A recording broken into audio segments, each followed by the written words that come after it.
একটু খাট উঠতে দাও, আমায় একটু বিছানায় উঠতে দাও। আহ, আহ, না, তুমি বিছানায় উঠবে না, উঠবে না তুমি। না, আমাকে খাটে উঠতে দাও না গো, আমার শরীরটা খুব খারাপ করছে। না না, তুমি খাটে উঠবে না।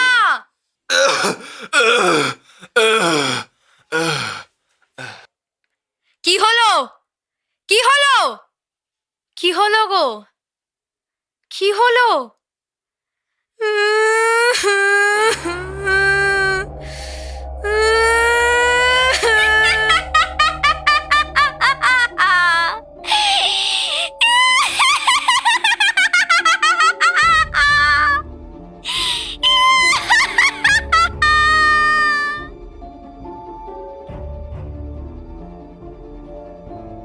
কথাসাহিত্যিক বিভূতিভূষণ বন্দ্যোপাধ্যায় জন্মগ্রহণ করেছেন 12ই সেপ্টেম্বর 1894 সালে। তার জীবদ্দশায় তিনি লিখে গেছেন অসংখ্য উপন্যাস ও ছোট বড় গল্প। তার অমর সৃষ্টিগুলির মধ্যে উল্লেখযোগ্য হল পথের পাঁচালী, চাঁদের পাহাড়, দেবযান, অশনি সংকেত, আরণ্যক প্রভৃতি। তার মৃত্যু হয় 1 নভেম্বর 1950 সালে। আমাদের আজকের গল্প ভৌতিক পালঙ্ক। গল্পের সূত্রধর আমি শুভম। গল্প পাঠে সুমন। অন্যান্য চরিত্রে শ্রীলেখা, শুভম, নেহা ও সুমন। শুরু হচ্ছে আমাদের আজকের গল্প ভৌতিক পালঙ্ক।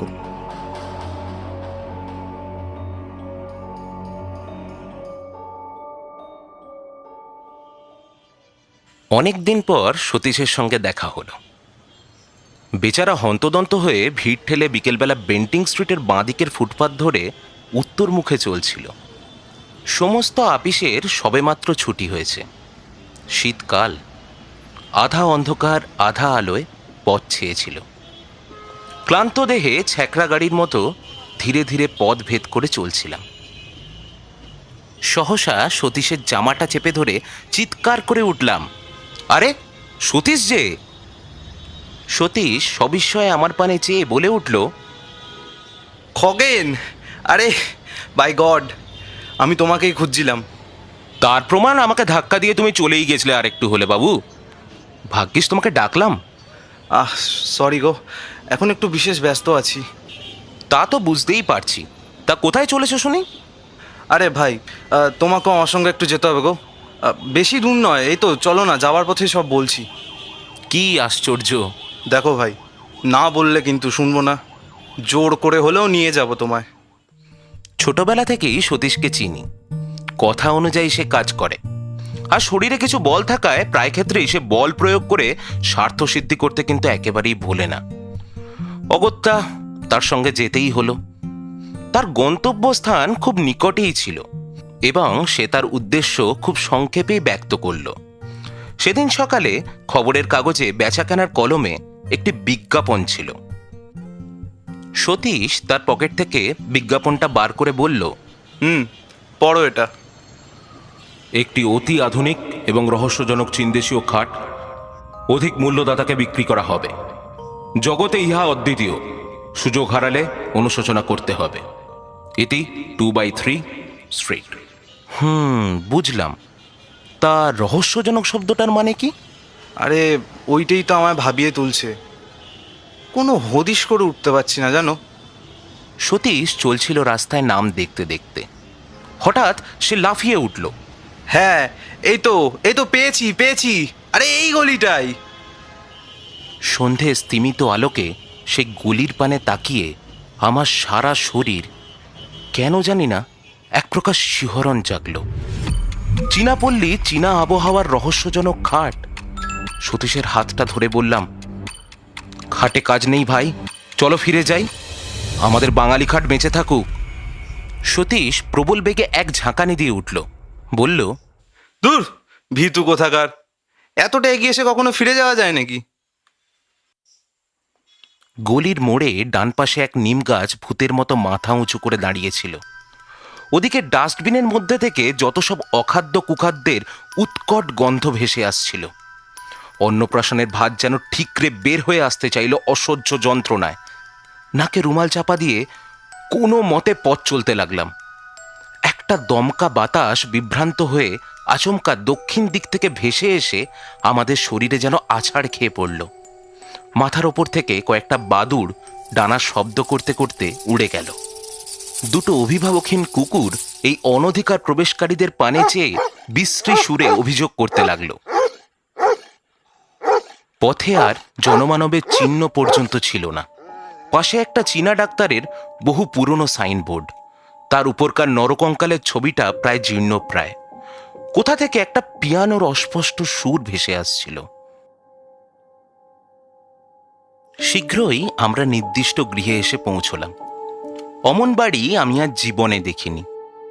ইট বার করা, পঙ্গু প্রায়, বহু প্রাচীনকালের সাক্ষ্য নিয়ে দাঁত বার করে দাঁড়িয়ে আছে যেন। হয়তোবা নবাব আলীবর্দী খাঁর আমলে এই বাড়ির ভিত্তিপ্রস্তর স্থাপন হয়েছিল। ভাঙা ফটক দিয়ে অতি সন্তর্পণে ভেতরে প্রবেশ করলাম। বাড়ির ভেতরে গিয়ে আমি অবাক হয়ে গেলাম। এত লোক কোত্থেকে এলো? যে নির্জন নিস্তব্ধ গলি আমরা পিছনে ফেলে আসলাম, সেখানে তো কারোর ছায়াই খুঁজে পাইনি। ভৌতিক কাণ্ড নাকি? সকলের মুখেই কৌতূহলের ছাপ বর্তমান। নানা জাতির লোক সেখানে সমবেত হয়েছিল। এতগুলি লোক, কিন্তু কারোর মুখে কোনো কথা নেই। ছুঁচ পড়লেও যেন তার শব্দ শোনা যাবে। ঘণ্টাখানেক পর এক বৃদ্ধ মোটা চীনা আমাদের পথ প্রদর্শন করে নিয়ে গেলেন। তার মাথার একটা চুলও কাঁচা ছিল না। তার সামনের ওপরের দুটো দাঁত সোনা দিয়ে বাঁধানো, আর বাঁ হাতের উল্কিতে একটা ভোজালির ছবি। সে আমাদের ইশারা করে অনেকগুলি ঘর পার করল, তারপর সেই খাটের ঘরটাতে নিয়ে গেল। বাড়িটা একটা দুর্ভেদ্য দুর্গের মতো, চারদিকেই গোলক ধাঁধা।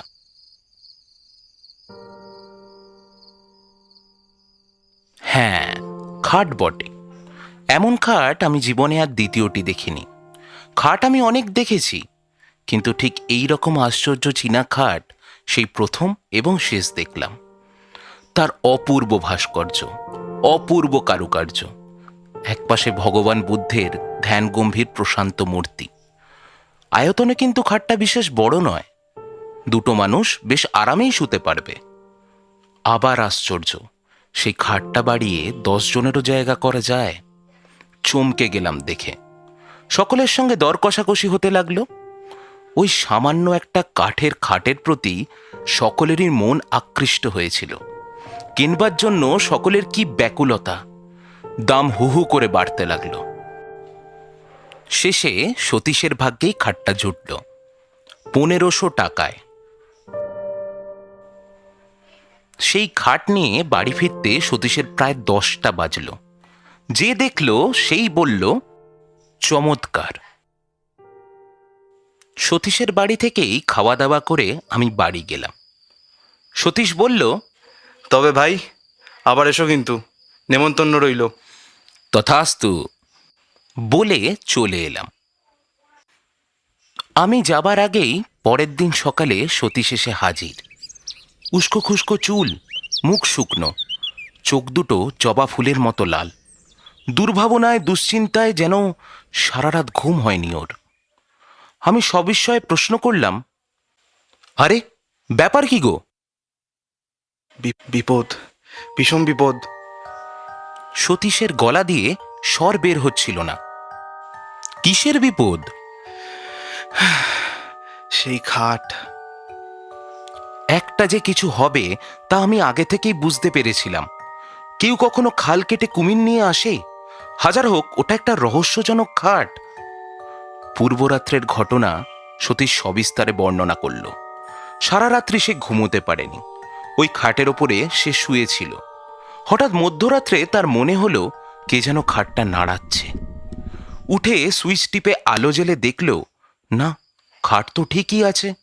আবার শুয়ে পড়ল, আর খানিক পরেই ঘুম ভেঙে গেল। কিসের একটা ভীষণ শব্দে সারা ঘরখানা গম গম করছে। দেওয়ালের সঙ্গে যেন খাটখানার ভীষণ ঠোকাটুকি হচ্ছে। ধর্মর করে উঠে ও আলো জ্বালল। না, সবকিছু নিঃশব্দ, নিথর, কোথাও এতটুকু শব্দ নেই। সে আবার শুয়ে পড়ল। এবার আর সে আলোটা নেভালো না। ভোররাত্রে কার দুর্বোধ্য আর্তকণ্ঠের বিলাপধ্বনিতে তার চেতনা ফিরে এলো। কে যেন খাটের পাশে বসে ইনিয়ে বিনিয়ে কেঁদে মরছিল।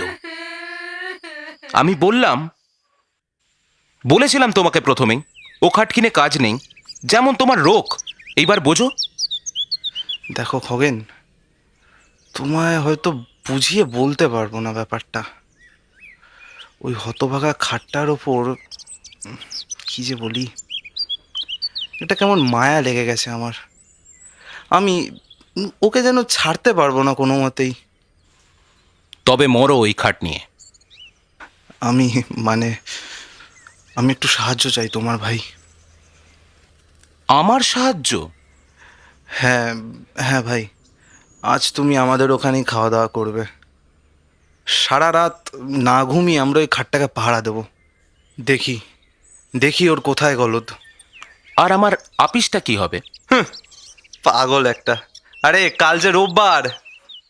অগত্যা বন্ধুকে সাহায্য করবার জন্য সন্ধেবেলা তাদের বাড়ি গিয়ে হাজির হলাম। সতীশ আমার অপেক্ষায় পথপানে চেয়েছিল। সে সোল্লাসে চিৎকার করে উঠল, সুস্বাগতম সুস্বাগতম, আসো আসো। তারপর আর কোনো গন্ডগোল হয়নি তো?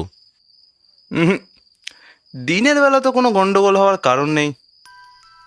সতীশের মা বললেন, দেখো দেখি বাবা খগেন, এত বলছি যা বিক্রি করে দে, তা আমার কথা যদিও শুনেছে। কি বলছো কি মা, ভয় পেয়ে লাস্টে 1500 টাকার খাটটা বিক্রি করে দেবো? খাওয়া দাওয়া সেরে রাত্রি জাগবার সাজ সরঞ্জাম নিয়ে আমরা দুই বন্ধুতে খাটের ঘরে গিয়ে বসলাম। আমার হাতে দীনেন রায়ের ডিটেকটিভ উপন্যাস, আর সতীশের হাতে হেলথ অ্যান্ড হাইজিন। রাত্রি ক্রমে বাড়তে লাগলো।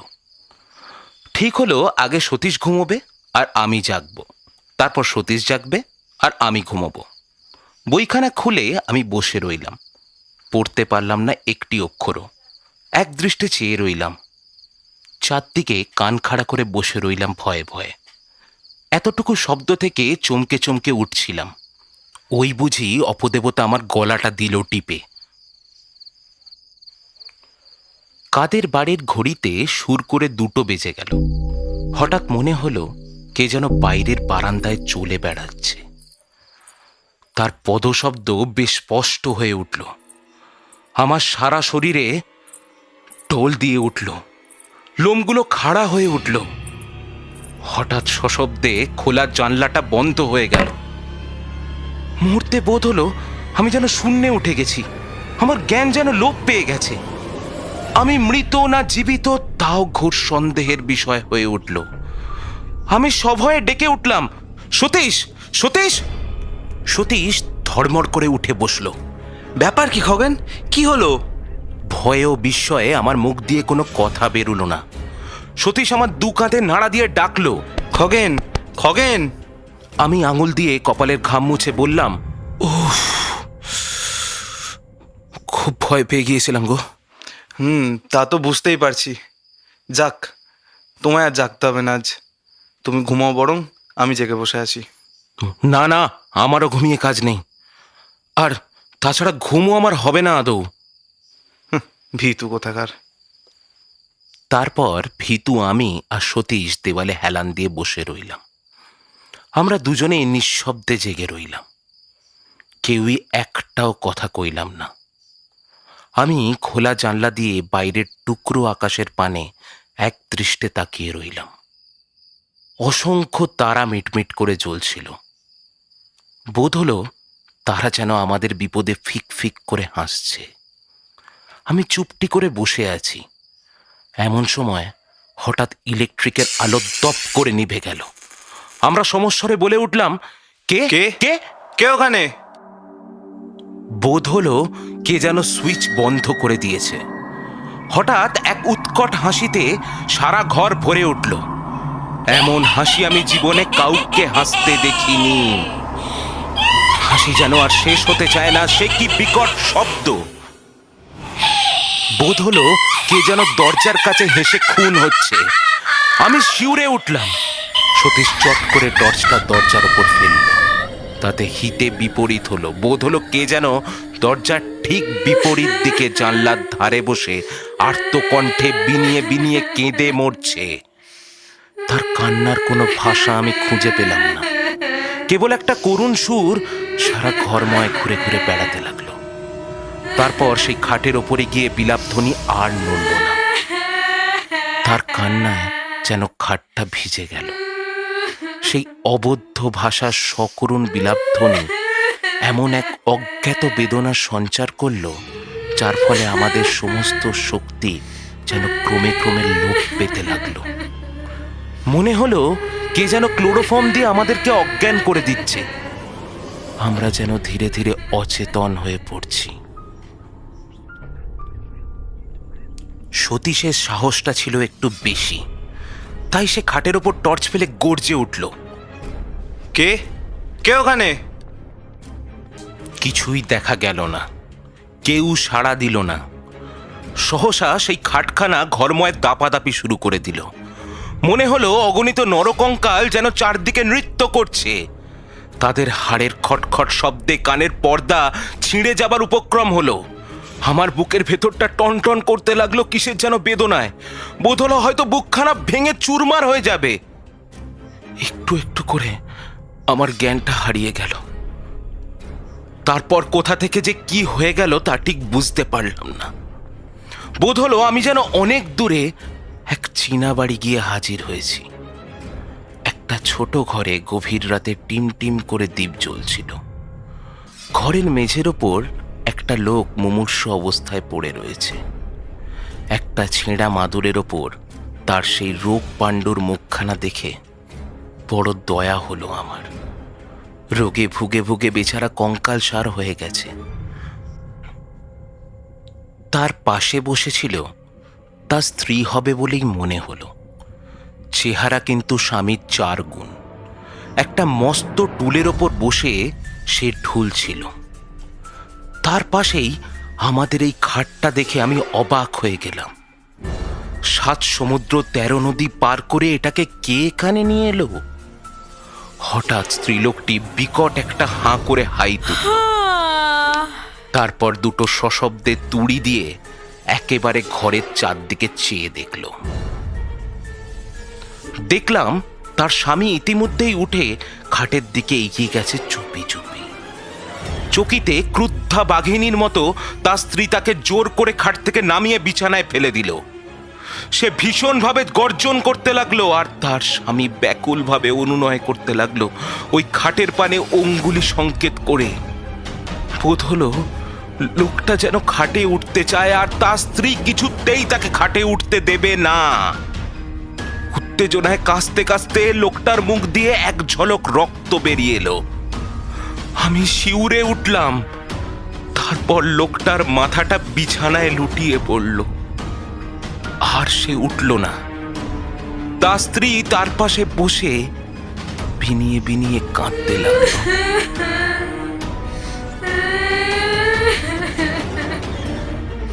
আমি আর কিচ্ছু দেখতে পারলাম না।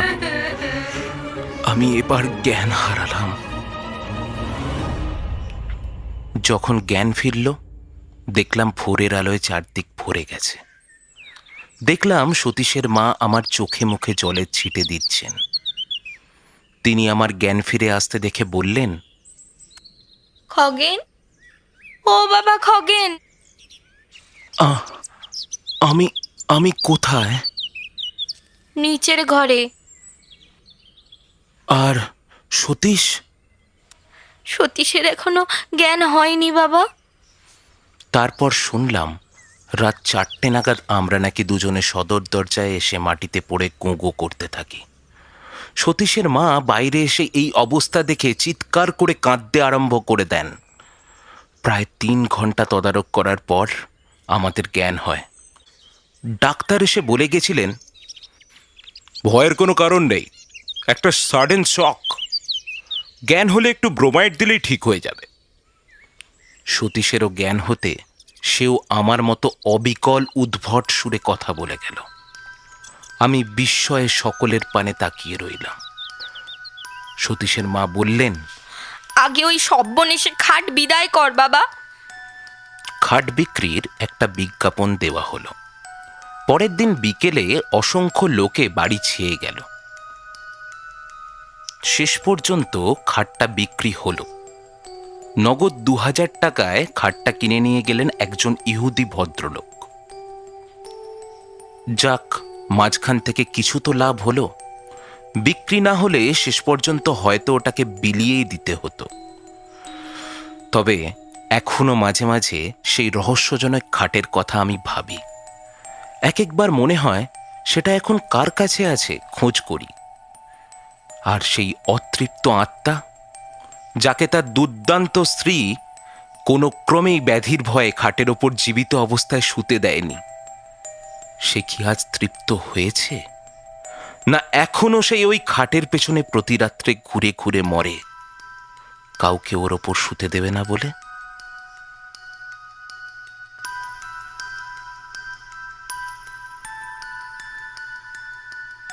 শেষ হলো আজকের গল্প বিভূতিভূষণ বন্দ্যোপাধ্যায়ের ভৌতিক পালঙ্ক। গল্প পাঠে ও খগেনের চরিত্রে সুমন অধিকারী, সতীশের চরিত্রে শুভম ঘোষ, সতীশের মায়ের চরিত্রে আমি নেহা মজুমদার, ভৌতিক নারী কণ্ঠে শ্রীলেখা মজুমদার। গল্প পরিচালনায় সুমন অধিকারী, পোস্টার ডিজাইন ব্রেজ, সাউন্ড মাস্টার মিক্সিং এবং বিজিএমএ ব্রেজ এবং টিম ম্যানেজমেন্টে ঋষিকেশ মণ্ডল। আপনাদের সুচিন্তিত মূল্যবান মতামত জানাতে ভুলবেন না আমাদের ডেসক্রিপশন বক্সের ইমেল আইডি, ফেসবুক পেজ এবং ইনস্টাগ্রাম আইডিতে। লিংক আমাদের ডেসক্রিপশন বক্সে দেওয়া রইল। Please like and share. আর যারা যারা নতুন আসলেন আমাদের চ্যানেলে, সাবস্ক্রাইব করতে ভুলবেন না। দেখা হচ্ছে পরের সপ্তাহে।